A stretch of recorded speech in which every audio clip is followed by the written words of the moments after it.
Breaking news. You are wrong. Scientists have elevated the threat of having the incorrect opinion to pandemic levels. And as it turns out, you're patient zero, buddy. Don't act like you haven't asked some stupid question on Reddit like, does anyone actually like water levels? Does anyone else really hate underwater Mario levels? Does any Minecraft fan actually enjoy water levels? Here's your answer. Blow it out of your ass. Me. I like water levels. I like them quite a bit, actually. Oftentimes, they're my favorite part of the game. I love water so much, I literally drink it every day. I love swimming. I love diving. I love to paddle, and I love to stroke.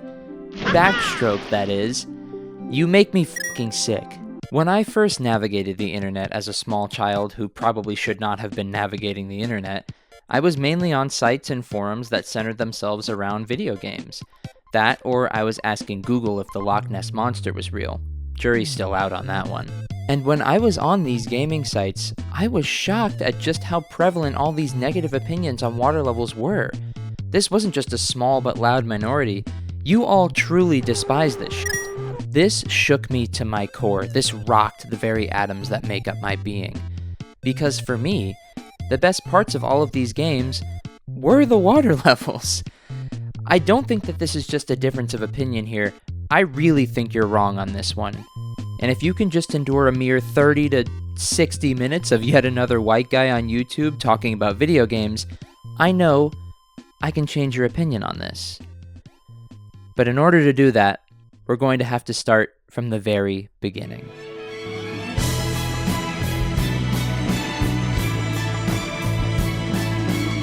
The first game that I ever owned was Super Mario 64, because I am 5 million years old. I can still remember my first few moments playing it. Peach's castle was enchanting. Bob-Omb Battlefield was a pretty typical introductory grass level, but with a really fun twist. Cool Mountain was, you guessed it. But then something unexpected happened. A strange feeling started to well up inside of me. One that I had never felt before in all my experience playing video games at my bitch-ass cousin's house with the goddamn controller not even plugged in. A feeling that, to this day, is difficult to accurately describe. You know what? Let me just show you.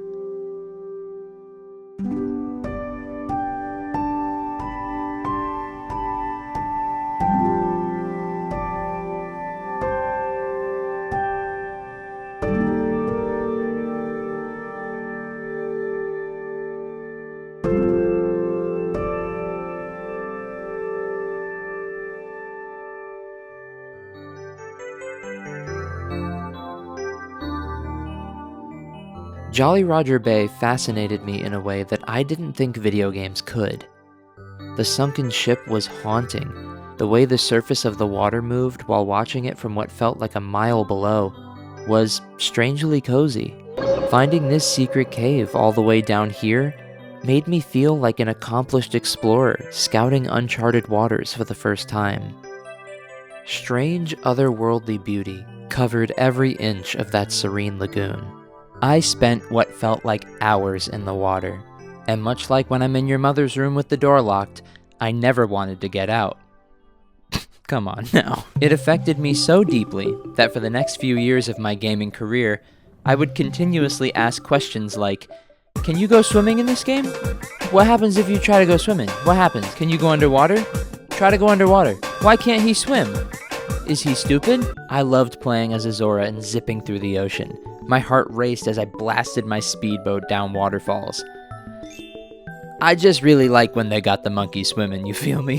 For better or worse, I was now obsessed with water in video games. All because I got to play out the ultimate fantasy of swimming in a tranquil lagoon as a fully clothed Italian man in his 30s.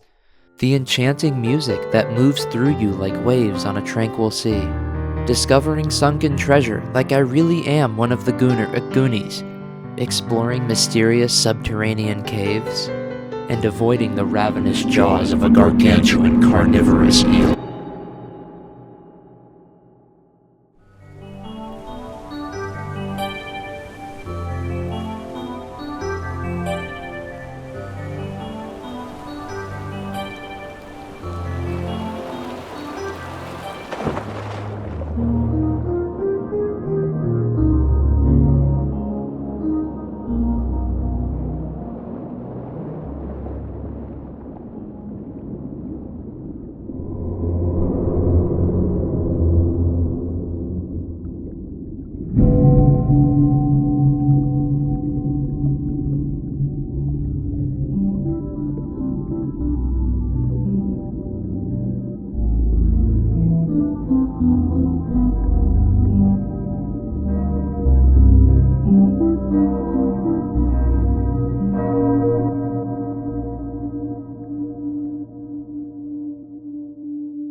However, my love of water didn't begin with Super Mario 64. Not really. Ever since I was a kid, I always loved the water. I really enjoyed swimming in my pool. I loved walking by this river near my house. Water was a key component to a lot of my most cherished memories, and I think that's at least partly due to where I live. I have lived in the good old Land O'Lakes for nearly 3 decades, and ignoring the fact that it's run by a psychopath, and that it seems to be the racism and homophobia capital of America, there is still a lot to love when it comes to Florida's natural beauty. The forests filled with creeping oaks, the endless miles of marshlands, the cascading waterfalls of Princess Tiana's Bayou Boogie, or whatever the hell it's called. I think Bayou Boogie is the name of a Donkey Kong level, I'm pretty sure. But if I could describe this state in a single word, it would be wet. This whole peninsula is waterlogged. It's a magical land where there's a creek in every wood, a swamp next to every highway that's somehow been under construction for the last 20 years. But the thing is, a lot of that water looks like this, and probably has one or more of these guys hanging around in it too. And if you live in Wellington, maybe you have a pond in your backyard that has a car at the bottom of it containing the remains of a man who's been missing for the better part of 2 decades. It's a crazy world that we gamers inhabit, so for all those reasons, and probably a few more, I'm not really a freshwater guy. Swimming in freshwater in Florida is a gamble in more ways than one. If it's not a snake slithering up to give you a little kiss, it's a brain-eating amoeba slithering up your nostril to hook you up with a super cool infection that has a 97% fatality rate. That, or you're dealing with K. Rool and the boys. And who doesn't like getting wet with a couple of gators? Me. I don't. So you will never catch me swimming in the swamps of Central Florida, ever. Instead, you'll find me eastward, soaking up the sun, laying in the sand, catching some waves with a dew in my hand. That's right, gamers, we're going to the beach.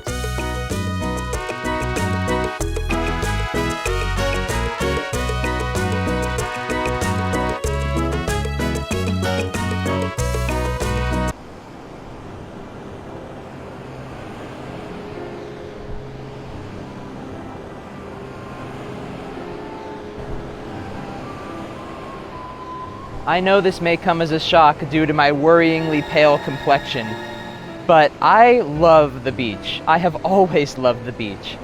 Ever since I was a kid, going to the beach was like going to Disney World, which is crazy because Disney World is actually closer to my house.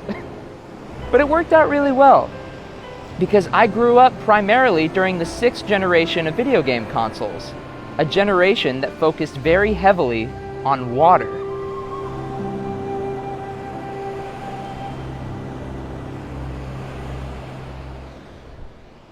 The leap in graphics processing from the 5th to the 6th generation of video game consoles was earth-shattering. Water went from flat animated planes that forced you to stretch your imagination quite a bit, to looking so real that you could drink it out of your TV. Sonic R had water that looked like this. Sonic Heroes shows up 6 years later with water that looks like this. Star Fox 64? Star Fox Adventures, you see what I'm getting at? Conker's Bad Fur Day? Conker Live and Reloaded, alright? Half-Life 1 had water that looked like this. Half-Life 2 had water that looked like this. God damn! Super Mario 64 has a single scrolling texture meant to represent water. Then we get Super Mario Sunshine, and ooh boy, don't that just make you thirsty. Alright, with these new advancements in water rendering, we saw countless games that centered themselves around tropical beach locations, or at the very least, prominently featured some. The Legend of Zelda: The Wind Waker, Final Fantasy X, Sonic the Hedgehog, Kingdom Hearts, Grand Theft Auto Vice City, and Dead or Alive Beach Volleyball. Hell yeah, you know what I'm saying? And one unmistakable benefit of that tropical art direction is the playful and often tranquil sense of joy that the ocean provides. A burst of color. A tropical wonderland bathed in warm sunlight. A sense of childlike whimsy that so easily leaves a smile on your face. It's just delightful. Every time I play a game like this, I can feel my shoulders lower. My heart rate slows to a full rest. I can feel my entire body relax enough to just be carried along with each wave. It fills me with so much joy every time I get to swim in those crystalline waters, exploring coral reefs, catching fish, being stalked by carnivorous sharks, dragged into the depths by giant squids. It's getting deeper. It's pulling me under. It's pulling me under. Cut to today, and we arrive at what I consider to be the crowning jewel of video game beach levels, the Seaside Kingdom from Super Mario Odyssey. This place is the definition of paradise. The crystal clear waters and the sunlight that plays off them are gorgeous. These high-up vantage points that give you a wider view of the sea are breathtaking. The sound of seagulls and waves washing up on shore make me feel so at ease. It's almost like I can close my eyes and really feel my toes in the sand. But I'm not letting you guys see them. You gotta pay for that. The Seaside Kingdom just oozes serenity and relaxation. But it's also just really fun. This is a place where the stakes are low and adventure is high. The sea itself, a calming tropical paradise, but also one that hides so many fun secrets within. Multiple caves, a 2D side-scrolling area, hidden tunnels that lead to other islands. It's surprisingly expansive. This place is truly huge. You'd almost think it went on forever. It really is jarring just how far away you can swim from the shore before you finally hit the edge. The abyss. Deep, dark, bottomless nothing. The void unending. The call of the deep beckons downward. I can feel them watching me from within the walls. Eyes in the dark. There's something in the water. A shadowy hand, dragging me, screaming into the murky blackness of my watery grave. There is no escape.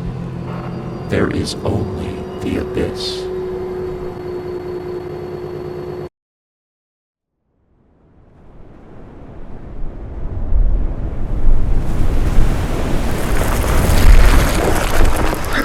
What happened?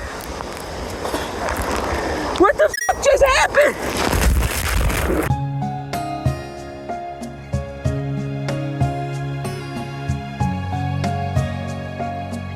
From a design standpoint, throwing a water level at you after you've been sprinting across dry land for a couple of hours is actually pretty smart, because it forces you to think and strategize differently than you already have been.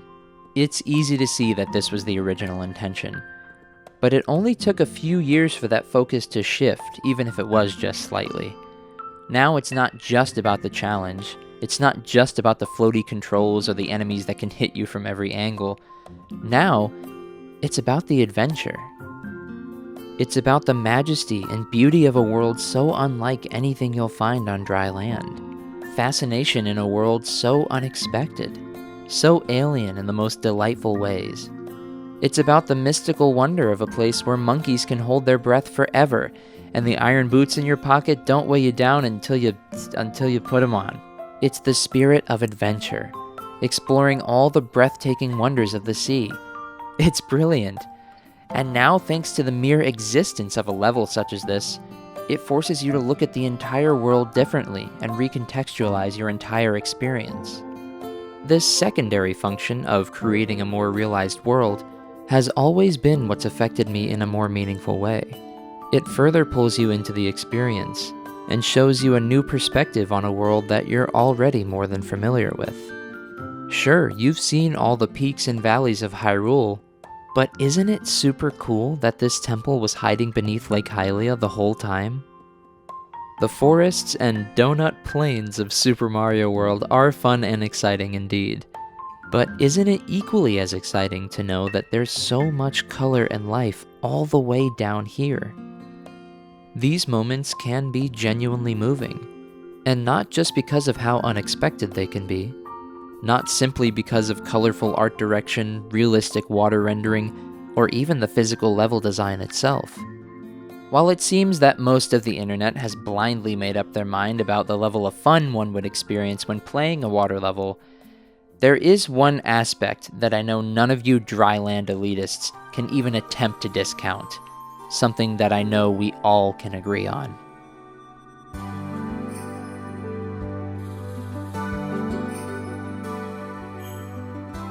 You might say that these beautiful and oftentimes transcendent tracks are only present in these levels because they're an attempt to distract you from how bad this particular part of the game is. But I would say, you need to shut the f*** up. Some of the greatest tracks in video game music history have been tracks that came from water levels. I'm talking tracks like Dire Dire Docks. Listen. You hear that? Exactly. Zora's Domain from Ocarina of Time. Ooh, it feels like I'm at a spa. And there's cucumbers in my eyes, and there's some lady playing with my toes, or whatever the f*** she keeps doing down there. Aquatic Ambience from Donkey Kong Country. This shit changed the entire trajectory of the Brian Henken lore entry. But there are so many other great water level tracks that never get talked about or get the recognition that they deserve. I'm basically just going to use this section to gush about music I like. Cosmic Cove from Super Mario Galaxy 2 is the first to come to mind, not just because it's undeniably beautiful, but because of how perfectly it matches its setting. The gentle rippling waters, the vibrant coral and glowing jellyfish, every shade of purple and pink, all resting under that starry pastel sky. It just melts your worries away. This is one of those moments where finally collecting the star at the end of the level is bittersweet. I never wanted to leave such a wonderful place.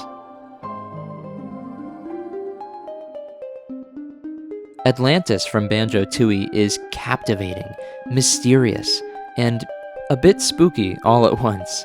The perfect melody to accompany the discovery of a lost civilization on the bottom of the ocean. It is seriously magical. There's even a scuba diving pig named Chris P. Bacon. I know that has nothing to do with the music, but that is his name though. Kingdom Hearts 2 has one of the worst water levels ever conceived by man. And this is actually because of its music. This is just bad. This is unlistenable. This is not a water level. This is water boarding. But in this case, I might be able to let it slide. Because the music that you get to listen to before you're tortured by Yoko's biggest mistake is actually one of her most criminally underrated pieces of music probably ever.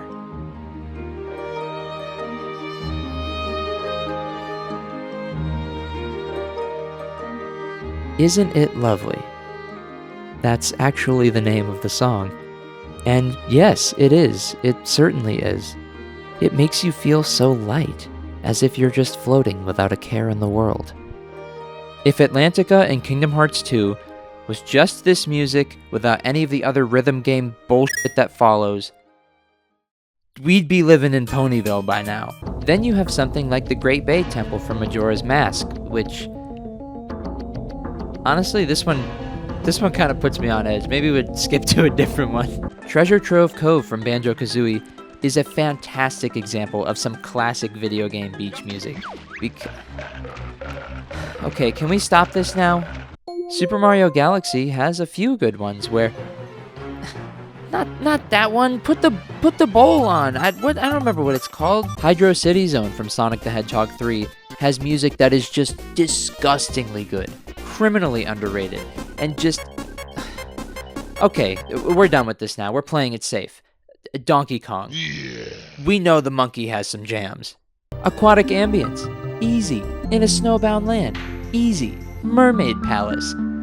Come on now. Donkey Kong Country 3 always gets overlooked. but just look at how colorful and inviting the water levels are here. It's just so vibrant and alive. Let's hear the music.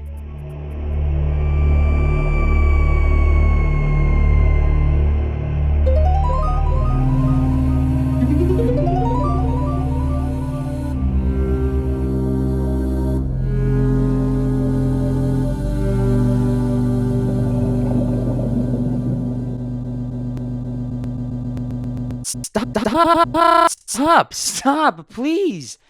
Just let me talk about something I love. I get what this is. I know what you're trying to do here, but just please leave me alone. I can't do this.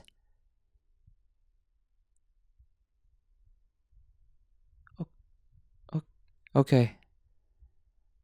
I think we're good now. The original intention for these water levels was to change up the gameplay and keep things interesting. Change up the controls, change up where you're vulnerable from, change up how you avoid obstacles. It's a whole different ballgame than what you're used to seeing on dry land. Yes, I've mentioned this all a few times now. But what if we flip the script a little bit? What if the roles are reversed? What if your time on land was just a sideshow and the aquatic zones were the main event? Buttery smooth swimming controls, the full volume of a space available for us to explore at any angle we choose. A water level enjoyer's wet dream. What would we get if we took everything that made the water levels of old great and turned that into a full game? What you would get is Abzu.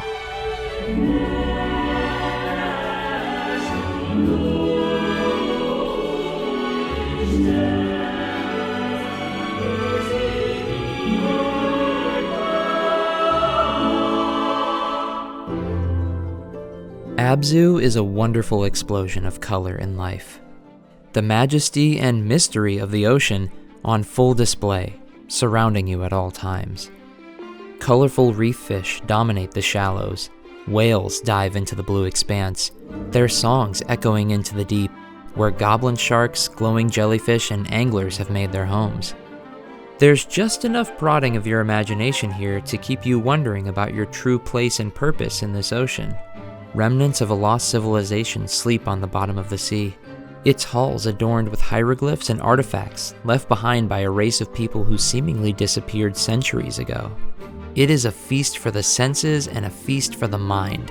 It's intoxicating.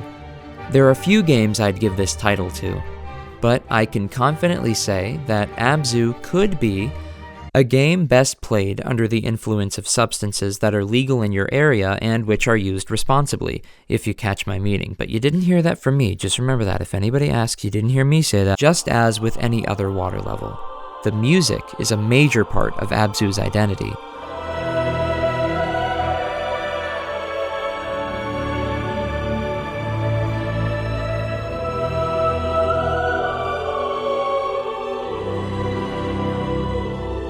However, it doesn't feel like just another cog in the machine that makes up the full picture.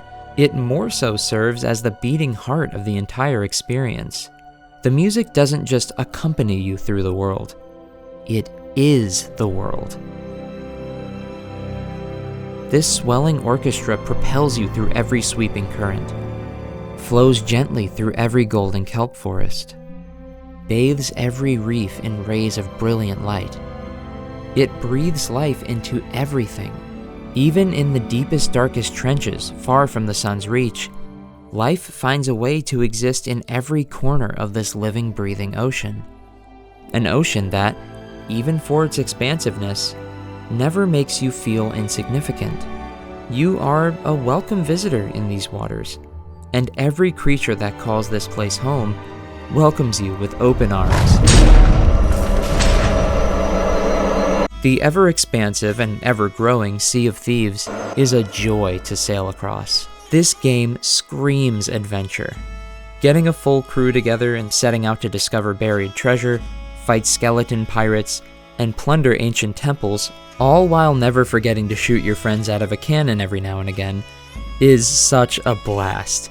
It's also a game that demands you take your time with it and appreciate the little things. There were so many moments where I stopped playing just to sit on the beach and watch the waves. look up at the stars for what feels like hours to see the aurora dancing in the heavens. This is a place that is a joy simply to exist in. You don't need to engage in explosive naval battles to have fun.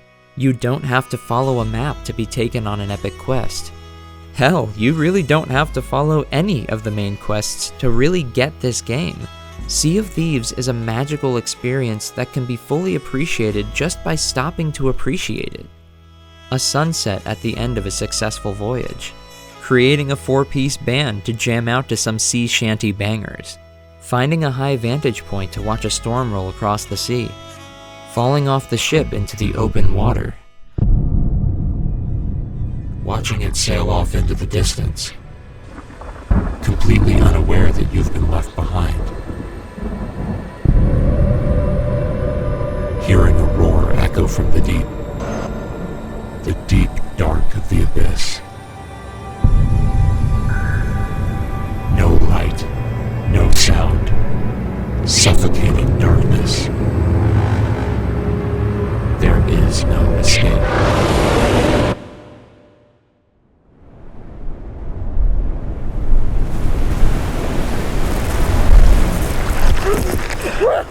Not again!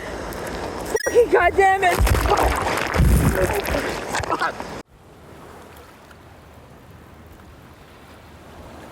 I have to admit something.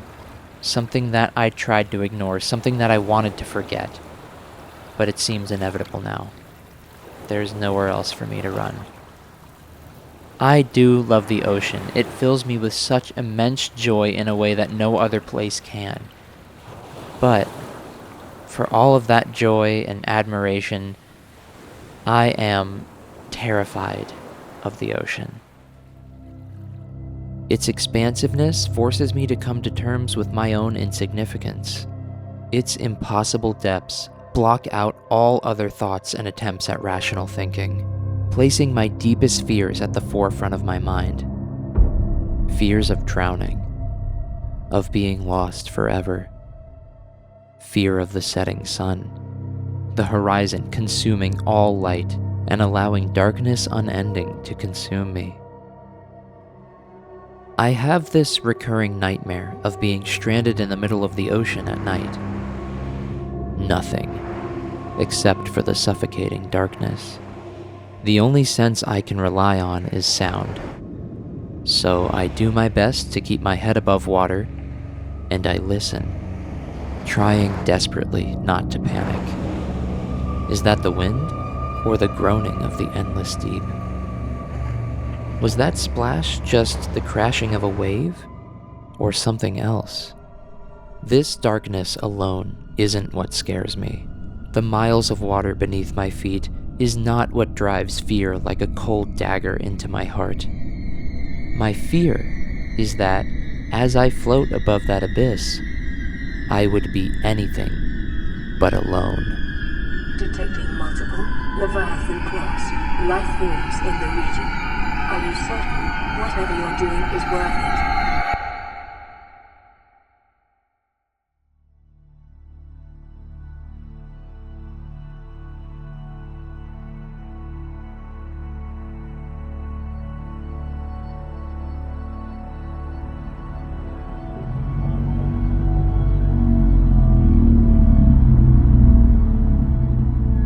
Subnautica is not a horror game per se, but it has, on occasion, inflicted me with fear so paralyzing that it leaves me with full-body chills as I hover my cursor over the quit to desktop button. I have never felt such primal fear that is this incapacitating when playing any other game. I tell you this without a shred of exaggeration.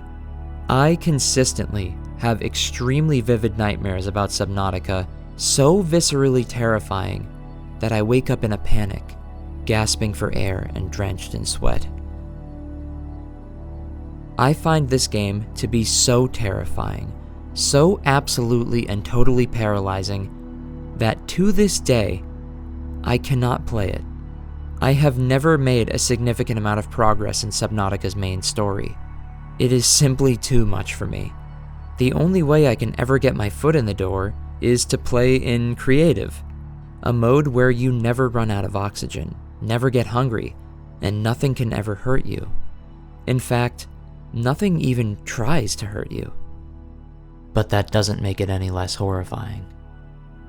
Even with all of the danger removed, the threat of death entirely absent, Subnautica still sends shivers down my spine. When searching YouTube for videos on Subnautica, you're likely to find countless videos of people reacting to a creature known as the Reaper Leviathan. The Reaper Leviathan is most people's first encounter with certain death in Subnautica. A sea monster so enormous, so aggressive and menacing, that even upon the mere sight of it, a knee-jerk reaction forces you to panic and hit the escape key, pausing the game entirely so that you can consider if you want to even keep playing at all. Its demonic smile is petrifying. Its roar is bone-chilling, a roar that might as well be a judgment of death. The wiki states that the Reaper Leviathan uses echolocation to see through the dark and murky waters, meaning that if you hear this roar, it's already too late. You may not be able to see it, but it knows exactly where you are.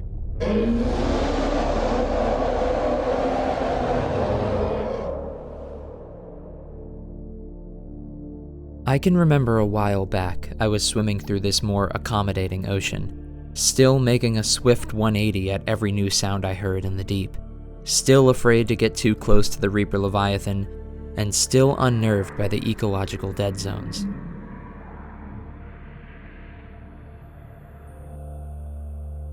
But I remember finding this cave, much bigger than any I had seen before. There was a strange allure here that I hadn't felt before. I had to know what secrets the cave held. So I made my way downward through dark tunnels, through this giant cavern, home to a subterranean river system of luminous muck and creatures that were equally as bizarre.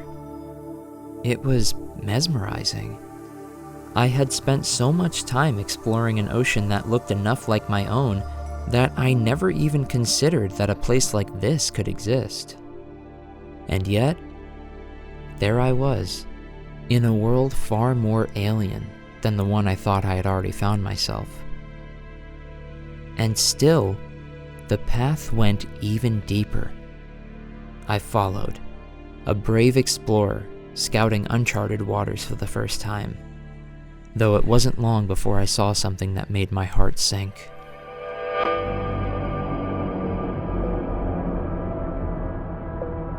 The Reaper Leviathan, fear incarnate, that unstoppable force of nature, had been slain and was dispassionately disposed of in the bottom of a cave nearly a mile below the surface. Whatever did this must be enormous, so beyond my imagination that it was able to take my greatest fears and so easily reduce them to dust and bone. And here I was to witness the aftermath, deep in the bowels of the planet, in the lair of a demon that could effortlessly devour these gods of the ocean. And just like the Reaper before it, first there was nothing, until I heard a roar in the deep.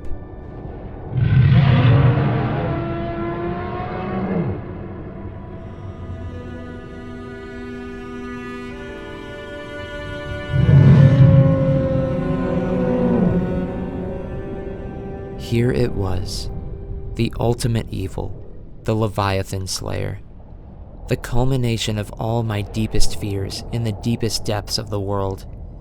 I felt as though I was seeing something no one before me ever had. It was pure magic, the kind of indescribable amazement that leaves your jaw on the floor and your gaze locked unblinking. I was afraid. I knew I was looking into the eyes of death, but I didn't feel that pit of trepidation deepening in my chest. There was no panic boiling up inside me. Though the chills did remain, they weren't brought on by horror. The best way I can describe it is reverence for the unbelievability of what I was seeing, gratitude for the unexpectedness of such an awe-inspiring moment. For once, my finger wasn't hovering over the escape key, ready to escape danger at a moment's notice. I just floated in silence and watched. Terrified, captivated, alive.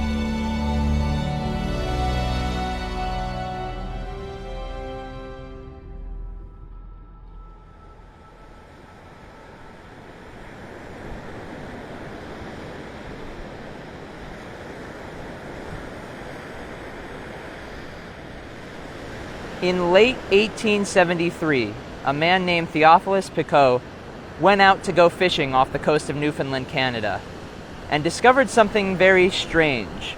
A large mass of debris just kind of floating in the water by itself. But upon further inspection, it wasn't just any debris. This thing was alive. It was huge. And so he did what any other man would do in his situation. He hit it with the paddle of his boat. And all of a sudden, this thing sprung to life and draped itself over his boat, dragging it down and attacking it. So, he ran to the other side of his boat and grabbed a hatchet and just started swinging away, and ended up severing a tentacle that was 19 feet long. He brought the tentacle back to shore, and this helped lead to the discovery of what we know today as the giant squid. But back then, the giant squid was only something that existed in myth. This was crazy. A mythological monster was now all of a sudden real. Insane. Theophilus Picot did not go out in search of a monster like this. He went out to go fishing, and instead got a chance encounter with the impossible. Fighting for survival against what was then a mythological creature in what would be the most defining moment of his entire life. How often did he think about that day? Did it keep him up at night? How many days were spent staring out over the ocean, wondering if that creature was still out there, if he would ever see it again, if anyone would ever see it again?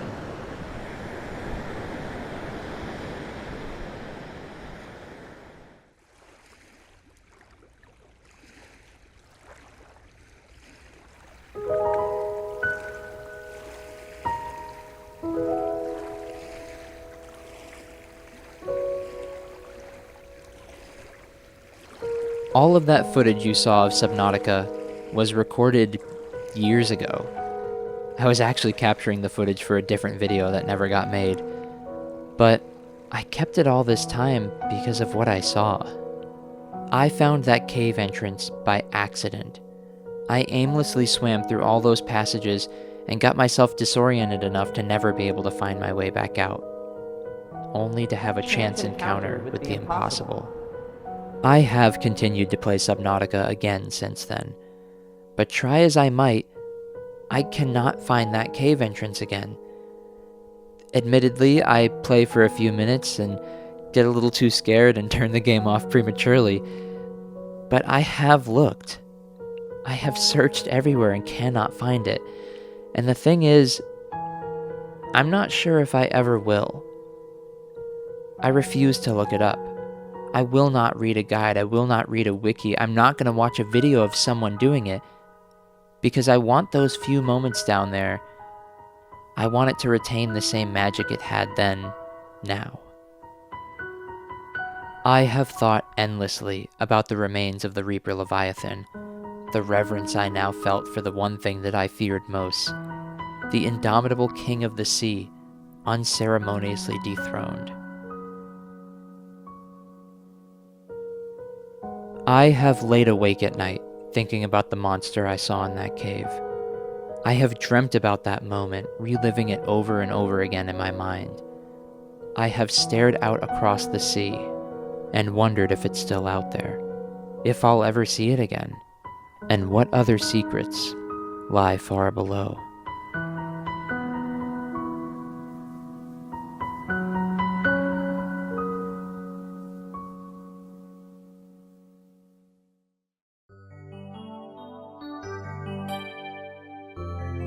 There's something I forgot to mention when I initially spoke to you about Super Mario 64. One more secret, hidden just out of sight.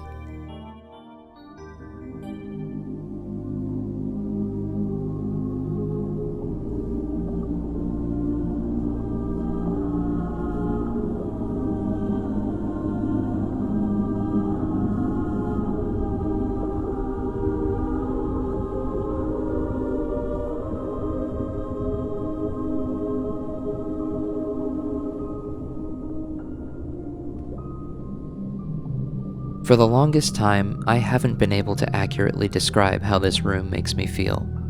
It's almost ethereal and strangely hypnotic, but that could never paint the whole picture.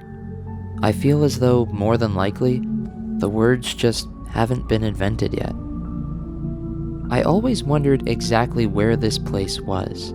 I like to imagine that it was one of the towers from the Flying Cap stage, resting in an endless expanse of deep blue sky and billowing clouds.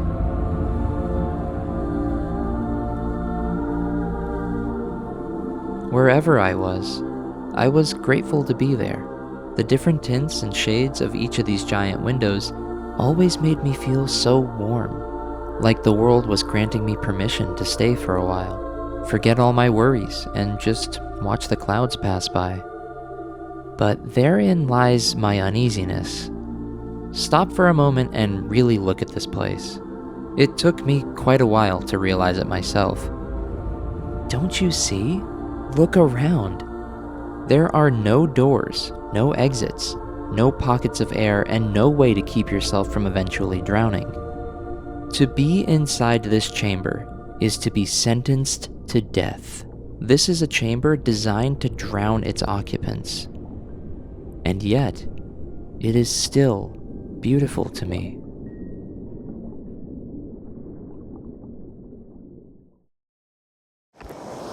The interesting thing about where I currently stand is that it's actually quite difficult to do that. I'm in New Smyrna Beach, which is commonly called the shark bite capital of the world.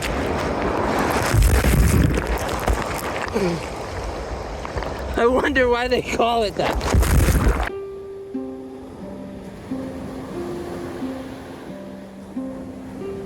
Once I was out here with some friends, taking a bit of a swim, but we were kind of more that way, towards the inlet. And we were sitting in the water, just floating, minding our own business, nothing crazy, until I noticed a wake in the water right next to me. Upon further inspection following the wake, we found that it was in fact a manatee. A giant, harmless manatee. I got out of the water nearly shaking. I was so terrified because I had only one thought in my head. This was a manatee, sure, but next time it could be a shark. It took me a while before I got back in the water. Those what-ifs are more powerful than we give them credit for. Fear is the enemy, blocking out all attempts at rational thinking. I would be lying if I said that I am not absolutely terrified right now, knowing that something big could swim by me and brush against my leg at a moment's notice. I do not know why I'm out here right now. A few hours later, I was paddling near some mangroves, and all of a sudden heard this loud splash, and my board began to lift up underneath me. I was terrified. I screamed so loud that everybody on the beach turned and looked at me. It was definitely a bit embarrassing. But when I turned around to see what it was the same manatee, just happily floating in the waves after pulling a little prank on me. It was one of those moments that you remember for the rest of your life. It was so special, and I nearly let fear take that away from me. In all actuality, I think a lot of people's reasons for hating water levels are justified. But I think they're justified in the same way that my fears are, too. Someone's aversion to weird controls is definitely going to keep them from enjoying a water level in Donkey Kong Country, the same way my aversion to the ocean is going to keep me from enjoying Subnautica. But what a shame that is. Because no matter what's keeping you away, there's going to be something that you're missing, something that you're never going to see. And it's just like Shrek says, you'll never know if you don't go. I know I've joked a lot in this video, but I do feel that this is all incredibly important on a much deeper level. Allowing fear and uncomfortability to hold you back from experiencing life's most special moments, it's not an easy thing to overcome.